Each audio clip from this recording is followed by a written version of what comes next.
इन्न सलात तन्हा अनिल फहशाई वल मुनकर वलज़िक्रुल्लाहि अकबर। ऐसे जामे किस्म के मरकज़ जहाँ से दोनों तरह की रहनुमाई मिले। अब ज़माने को ऐसे मरकज़ों की ज़रूरत है। अब तक जिन मरकज़ों ने हमारी रहनुमाई की वो हमारे सरों के ताज हैं, वो हमारे बहुत मोहसिन हैं। लेकिन याद रखना, अगर दो चार समझदार यहाँ मौजूद हों तो मेरे इशारे को समझें कि हर ज़माने का एक मरकज़ होता है। वो ज़माना पूरे 100 साल तक अपनी ज़िम्मेदारी पूरी करके अगले दौर के मरकज़ तक उस अमानत को मुंतकिल कर देता है। एक ही मरकज़ क़यामत तक नहीं चलता, इस बात को समझो। याद रखना, आज तो इसी पर लड़ाई हो रही है कि शूरा सही है कि इमारत सही है। मतलब पागलपन की कोई लिमिट है, कोई इंतहा है मुसलमानों के पागलपन की। दो पार्टियां बन गई, कांग्रेस और बीजेपी की तरह, एक दूसरे के ख़िलाफ़ बातें करना। मस्जिदों में यह ऐलान कि यहाँ शूरा वाली जमात नहीं ठहरेगी, मस्जिदों में यह ऐलान कि यहाँ इमारत वाली जमात नहीं ठहरेगी।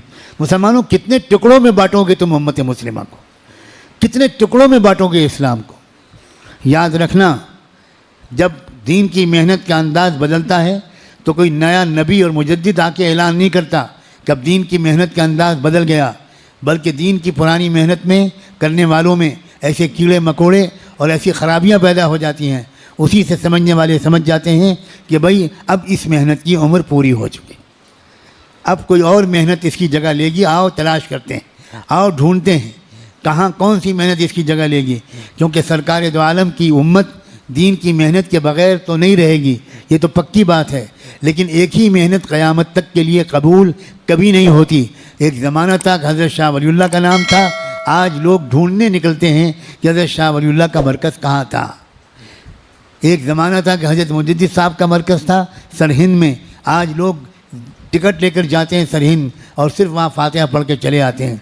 याद रखना, हर सदी के मरकज़ बदलते हैं, इस बात को समझो। मैं ख़तरा मोल लेकर ये बात कह रहा हूँ।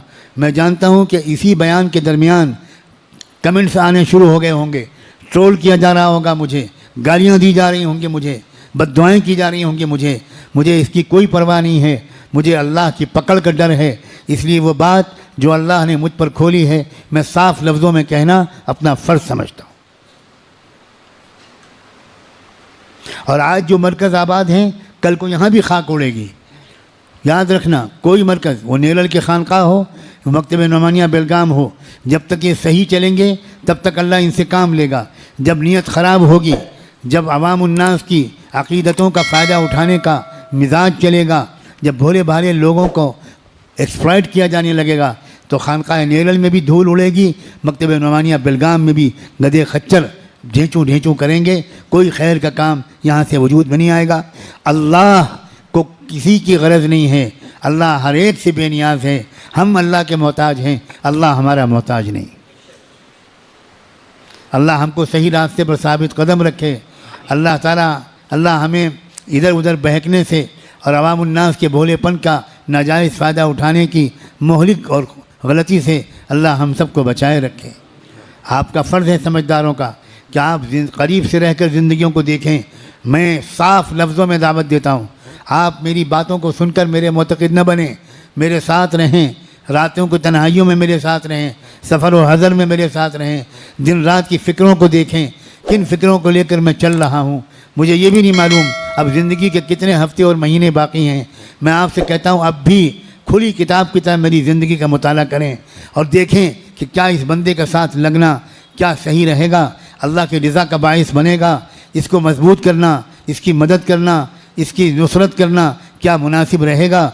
रमज़ान की 27वीं शब में मैं अल्लाह को गवाह बनाकर अपनी ज़िंदगी को पेश कर रहा हूँ। खुदा के बंदो, मैंने अपनी बात पूरी कह दी, इससे ज़्यादा मैं नहीं समझता कि और मुझे क्या कहना चाहिए। मगर आप हो कि खाली बयान की लज्जत लेने आते हो, बयान का मज़ा लेने आते हो। हज़रत जी मौलाना यूसुफ साहब कहा करते थे कि तबलीग में लगने से पहले, दीन में आने से पहले तुम गाने सुनते थे, अब गाने नहीं सुनते, अब खाली बयान सुनते हो। वो भी कानों की अय्याशी थी और ये भी कानों की अय्याशी है। सुनना मकसूद नहीं है भाई, समिअना व अताना, इस्माऊ व अतीऊ। मकसूद ये है कि जो जो कहा जाए उस पर अमल करना। अगर कहा जा रहा है कि अपने बच्चों की तरबियत करो, अपनी बच्चियों को ईमान समझाओ, अपनी औरतों को ईमान समझाओ। खू अनफुसकुम व अहलीकुम नारा, अपने बच्चों को जहन्नम की आग से बचाओ। तो फिर ये काम शुरू हो, घर घर जहन्नम का तज़किरा करो, अपने बच्चों और बच्चियों को बिठाओ, प्यार मोहब्बत से बात करो, वाक़यात सुनाओ, उनको वाक़यात सुनाओ, उनको कुरान मजीद समझाओ, और आप ख़ुद इस्लाम को समझे हो तभी तो बच्चों को समझा पाओगे। मुझे ये कहने दो, खुदा करे कि मेरी ये बात गलत हो, कि आप में से अक्सर इस्लाम को समझे हुए नहीं हैं।